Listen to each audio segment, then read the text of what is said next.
বাংলাদেশের নিউজ আপডেটে আপনাকে স্বাগত জানাচ্ছি। আমি মাহবুব শারুক। ভোটের গোপনীয়তা রক্ষায় পোস্টাল ব্যালট নিয়ে আবারও কড়া নির্দেশনা দিয়েছে নির্বাচন কমিশন। ডাকযোগে পাঠানো ব্যালটের খামে কোনো প্রকার কোনো কিছু লিখে রাজনৈতিক প্রচার চালানোকে দণ্ডনীয় অপরাধ বলে উল্লেখ করেছে ইসি। সেক্ষেত্রে ভোটারের এনআইডি ব্লক করা সহ আইনি ব্যবস্থা নেওয়া হতে পারে।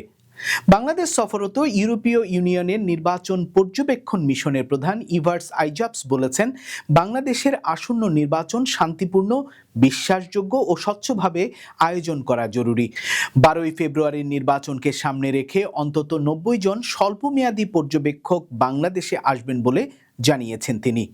গণভোটের ক্ষেত্রে অন্তর্বর্তী সরকার হাঁ ভোটের পক্ষে প্রচারণা চালাবে এবং এ বিষয়ে কোনো আইনি প্রতিবন্ধকতা নেই বলে জানিয়েছেন প্রধান উপদেষ্টার প্রেস সচিব শফিকুল আলম। তিনি জানিয়েছেন, দেশের সর্বোচ্চ আইনবিদরা লিখিতভাবে জানিয়েছেন সরকার হাঁর পক্ষে ভোট চাইতে পারে।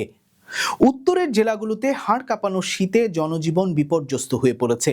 রোববার সকালে পঞ্চগড়ের তেঁতুলিয়ায় দেশের সর্বনিম্ন তাপমাত্রা রেকর্ড করা হয়েছে 7.3 ডিগ্রি সেলসিয়াস। গত মঙ্গলবার থেকে শুরু হওয়া শৈত্যপ্রবাহে কাঁপছে উত্তরের জেলাগুলো। গত 6 দিনে সেখানে সর্বনিম্ন তাপমাত্রা 6.8 থেকে 9.5 ডিগ্রি সেলসিয়াসের মধ্যে ওঠানামা করছে। টি-20 বিশ্বকাপের সময় নেই এক মাসও। এই সময়ে এসে নিজেদের ম্যাচগুলো ভারত থেকে সরিয়ে নেবার যে দাবি জানিয়েছে বাংলাদেশ, তাতে তৈরি হয়েছে জটিলতা। এমন পরিস্থিতিতে বাংলাদেশের ম্যাচগুলো আয়োজন করতে আগ্রহ প্রকাশ করেছে পাকিস্তান।